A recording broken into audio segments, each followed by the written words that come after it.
Star Wars The Rise of Skywalker is now just 24 days away from its official release by Disney, Lucasfilm, J.J. Abrams, and even creator George Lucas. That is all set and ready to end the Skywalker saga and the sequel trilogy itself. This is Mike Zero. Make sure to subscribe if you're new to the channel for future Star Wars content. Now, one thing about Episode 9 that a lot of fans are very curious about is exactly how J.J. Abrams is going to utilize the character of Palpatine in this movie. We do know that J.J. Abrams talked about Palpatine just yesterday in various interviews about his return in this movie and exactly how he handled him, and that Ian McDiarmid did a fantastic job acting as Palpatine once more at the very end of the Skywalker saga, and that fans are truly in for a big surprise. Now, with that being said, we do know that J.J. Abrams is trying his very best in order to make this the Star Wars movie that will end the Skywalker saga, that will serve as the darkest Star Wars film there is out of the entire Skywalker saga. Now, I'll be honest, I feel like that is very impossible to really top Revenge of the Sith. To me, Revenge of the Sith is by far the darkest Star Wars film because of what's displayed in the movie. You know, anything ranging from the younglings to Anakin Skywalker burning, you name it.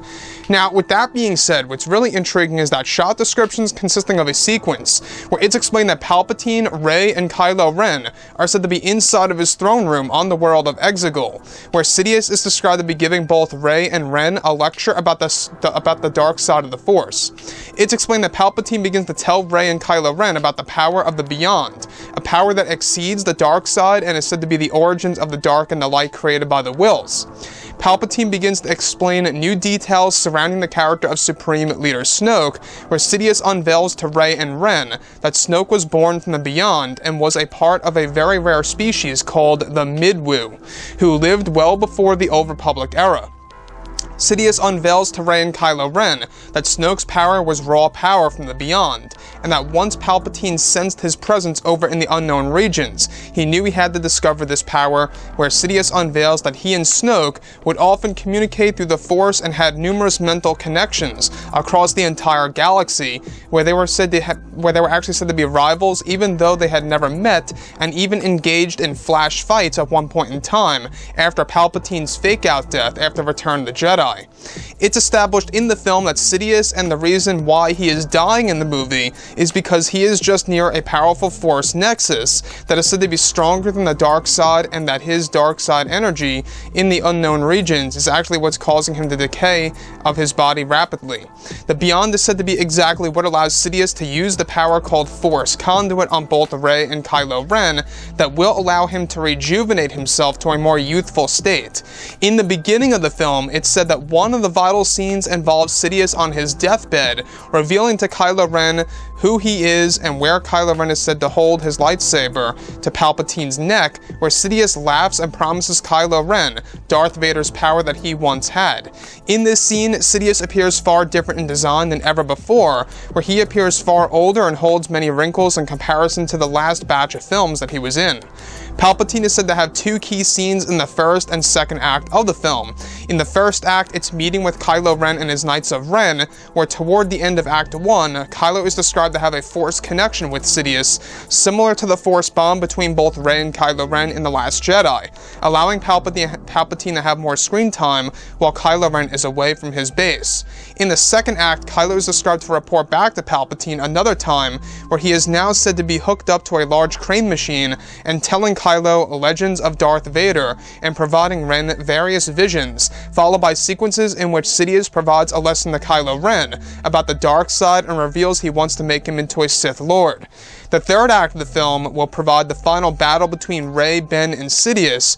Palpatine's death by the hands of Rey is said to be visually seen and clear to let fans know that, of course, he is absolutely dead in this movie, and for good, and that in this movie, where the Force lightning is described to disintegrate his body into nothing, vanishing into thin air. Segments of the film are also described to involve Palpatine's holograms that Kylo Ren will witness during his journey across the galaxy to find Rey. So let's go over a couple of parts about this. I know a lot of fans are very much interested in Palpatine's screen time in this movie and exactly how it's going to be done in Episode 9 by JJ.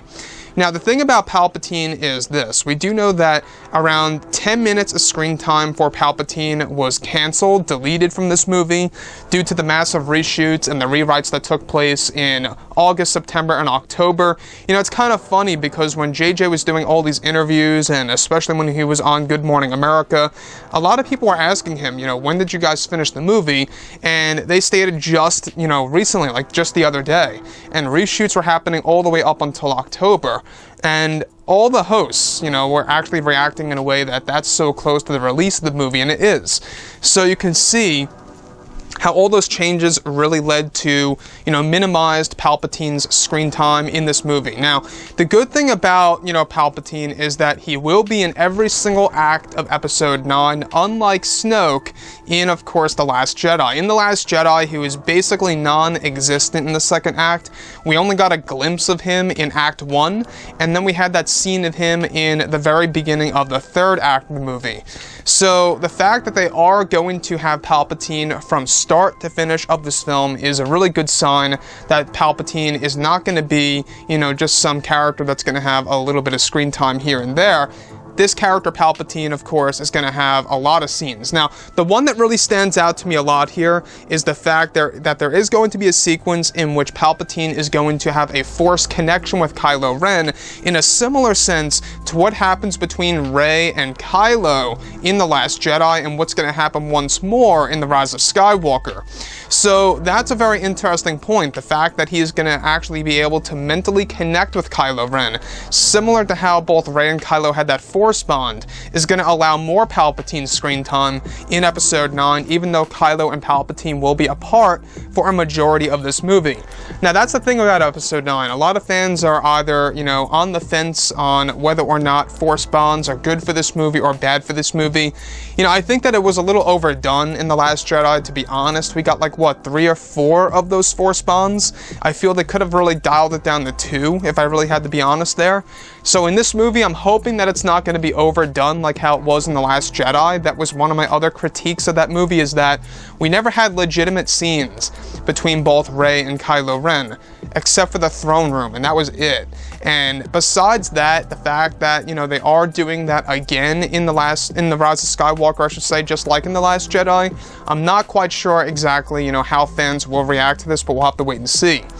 The other thing that I do want to actually touch on here is how Palpatine unveils to Rey and Ren that he had actually mentally connected with Snoke numerous times, and unveils that Snoke was actually born from the Beyond. Now, the Beyond, in case you guys are just tuning in right now, it's said to be by far the most powerful Force nexus there is out of the entire galaxy.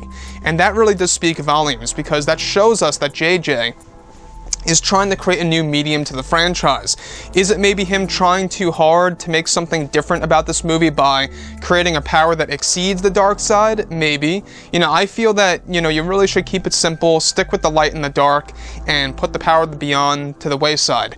But I'm very much still intrigued about this power that's going to allow Palpatine to use this new thing called Force Conduit on Rey and Kylo Ren that's going to allow him to rejuvenate himself, basically allowing him to appear just as he did in Revenge of the Sith. Mind you, Palpatine is going to have a far older appearance, even far older than how he looked in Return of the Jedi. So I can only imagine what Sidious and his design is going to look like in, of course, the very beginning of this movie. It could very well be that JJ, you know, was inspired by the original designs of Palpatine for The Empire Strikes Back, and that's how he's going to appear in Episode 9. That's possible. And then once he gets rejuvenated, he's going to look more like his normal self.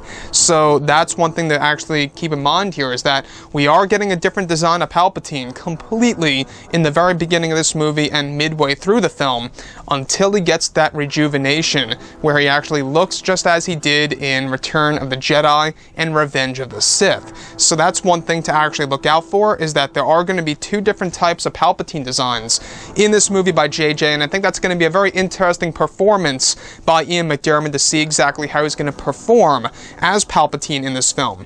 So with that being said, I would like to hear what you guys have to say about this below in the comments, and if you guys did enjoy the content for today, do make sure to drop a thumbs up on this video to support the channel. I thank you all so very much for the kind support, and I'll catch you guys next time.